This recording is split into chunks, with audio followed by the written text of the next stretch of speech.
ನಮಸ್ಕಾರ ಸ್ನೇಹಿತರೆ. ಪ್ರೀತ್ಸೆ ಅಂತ ಪೀಡಿಸ್ತಿದ್ದಂತಹ ರೋಮಿಯೋಗೆ 3 ವರ್ಷ ಜೈಲು ಶಿಕ್ಷೆ. ಈ ರೋಮಿಯೋ ಬಗ್ಗೆ ಸಂಪೂರ್ಣ ಮಾಹಿತಿಯನ್ನು ನೀಡ್ತೀನಿ. ನಾನು ನಿಮ್ಮ ಪ್ರೀತಿಯ ಮಂಜುಳಾ. ಅದಕ್ಕಿಂತ ಮುಂಚೆ ನೀವಿನ್ನು ನಮ್ಮ ಕರ್ನಾಟಕ ಕನ್ನಡ ಯೂಟ್ಯೂಬ್ ಚಾನಲ್ನ ಸಬ್ಸ್ಕ್ರೈಬ್ ಆಗಿಲ್ಲ ಅಂದರೆ ಸಬ್ಸ್ಕ್ರೈಬ್ ಆಗಿ. ಹಾಗೆ ಈ ರೋಮಿಯೋ ಬಗ್ಗೆ ನಿಮ್ಮ ಅನಿಸಿಕೆಗಳನ್ನ ಕಮೆಂಟ್ ಮೂಲಕ ತಿಳಿಸಿ ಅಂತ ಕೇಳ್ಕೊತೀನಿ. ಬನ್ನಿ, ಆ ರೋಮಿಯೋ ಯಾಕೆ ಜೈಲು ಪಾಲಾದ ಅನ್ನೋದನ್ನ ಹೇಳ್ತೀನಿ. ಸ್ನೇಹಿತರೆ, ಕಲಬುರಗಿ ಜಿಲ್ಲೆಯ ಹಲ್ಲೂರು ಗ್ರಾಮದಲ್ಲಿರುವಂತಹ ಕಿರಣ್ ಕುಮಾರ್ ಅನ್ನೋನು 2020ರಲ್ಲಿ ನೌಕರ ಅರಸಿ ನಗರಕ್ಕೆ ಕೂಡ ಬರ್ತಾರೆ.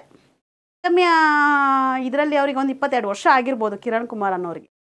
ಆ 22 ವರ್ಷದ ಕಿರಣ್ ಕುಮಾರ್ ಅನ್ನೋರು ಅಲ್ಲಿದ್ದಂಥ 15 ವರ್ಷದ ಬಾಲಕಿ ಮೇಲೆ ಪ್ರೀತಿ ಆಗುತ್ತೆ. ಯಾರಿಗೆ? ಈ ಕಿರಣ್ ಕುಮಾರ್ ಅನ್ನೋರಿಗೆ ಪ್ರೀತಿ ಆದರೆ ಈತ ಆ ಬಾಲಕಿಗೆ ಮಾನಸಿಕವಾಗಿ ಹಿಂಸೆಯನ್ನು ಕೊಡೋಕ್ಕೆ ಸ್ಟಾರ್ಟ್ ಮಾಡ್ತಾರೆ.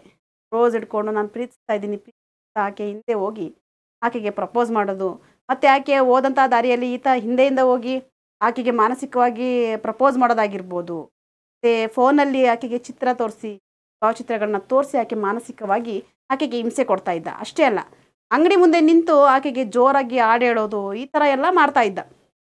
ಅವಳು ಎಷ್ಟೇ ಅವನಿಗೆ ಅರ್ಥ ಮಾಡ್ಸೋಕೆ ನೋಡಿದ್ಲು, ನನಗೆ ಈ ಪ್ರೇಮ ಎಲ್ಲ ಇಷ್ಟ ಇಲ್ಲ, ನಾನು ಇನ್ನು ಓದಬೇಕು ಅಂತ ಹೇಳಿದ್ರು ಸಹ ಈ ರೋಮಿಯೋ ಅವಳ ಮಾತನ್ನ ಕೇಳೋಕ್ಕೆ ರೆಡಿನೇ ಇರಲ್ಲ. ತುಂಬ ದಿನಗಳ ಕಾಲ ಆಕೆ ಆ ತಂದೆ ತಾಯಿಗೆ ಹೇಳ್ದೆ ಈತ ಕೊಟ್ಟಂಥ ಮಾನಸಿಕ ಹಿಂಸೆನ ತಡ್ಕೊಂಡು ಸುಮ್ಮನೆ ಇರ್ತಾಳೆ. ಕೊನೆಗೆ ಒಂದಿನ ಆಕೆ ಕೋಪ ತಡ್ಕೊಳಕ್ಕಾಗ್ದಲೇ ಅವ್ರ ಅಪ್ಪ ಅಮ್ಮನ ಹತ್ರ ಹೋಗಿ ಹೇಳೇ ಬಿಡ್ತಾಳೆ, ಅಮ್ಮ ಯಾರೋ ನನ್ನ ಹಿಂದೆ ಪ್ರೀತ್ಸೆ ಅಂತ ಒಬ್ಬ ನನ್ನ ತಲೆ ತಿಂತಾ ಇದ್ದಾನೆ, ನೀವು ಮಾನಸಿಕವಾಗಿ ಹಿಂಸೆ ಕೊಡ್ತಾ ಇದ್ದಾನೆ ಅಂತ ಆಕೆ ತಂದೆ ತಾಯಿ ಬಳಿ ಹೋಗಿ ಹೇಳ್ಕೊತಾಳೆ. ತಂದೆ ತಾಯಿ ರಾಜಗೋಪಾಲ ನಗರದಲ್ಲಿರುವಂತಹ ಪೊಲೀಸ್ ಠಾಣೆಗೆ ಹೋಗಿ ಪ್ರಕರಣವನ್ನು ಕೊಡ್ತಾರೆ.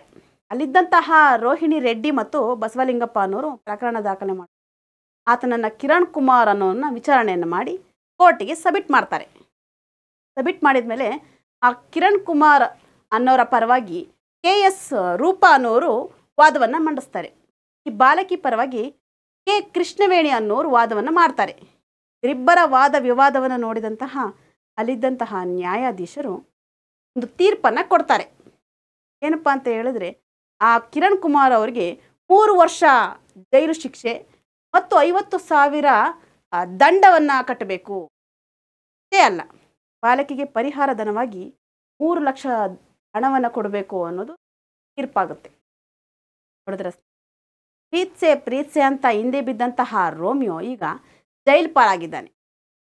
ಈ ವಯಸ್ಸಲ್ಲಿ ಮಕ್ಕಳಿಗೆ ಜವಾಬ್ದಾರಿ ಅನ್ನೋದು ಬಂದರೆ ಈ ಪ್ರೀತಿ ಪ್ರೇಮ ಅನ್ನೋದು ಕಡೆ ಮನಸ್ಸು ವಾಲಲ್ಲ. ಹೇಳೋದು 22, 23, 24, 25 ಏಜಲ್ಲಿ ಅವರಿಗೆ ಜವಾಬ್ದಾರಿಯನ್ನು ಕೊಟ್ಟರೆ ಪ್ರೀತಿ ಪ್ರೇಮ ಅನ್ನೋ ಕಡೆ ಗಮನ ಹರಿಯೋದೇ ಇಲ್ಲ. ಎಷ್ಟೋ ಜನ ಈ ಏಜಲ್ಲಿ ಪ್ರೀತಿ ಪ್ರೇಮ ಅಂತ ತಮ್ಮ ಜೀವನನೇ ಹಾಳು ಮಾಡ್ಕೊತಾರೆ. ಅದರಲ್ಲಿ ಈ ರೋಮಿಯೋ ಕೂಡ ಒಬ್ಬ. ಸುಮ್ಮನೆ 3 ವರ್ಷ ಜೈಲಲ್ಲಿ ಆತ ಶಿಕ್ಷೆ ಅನುಭವಿಸೋ ಹಾಗಾಯಿತು.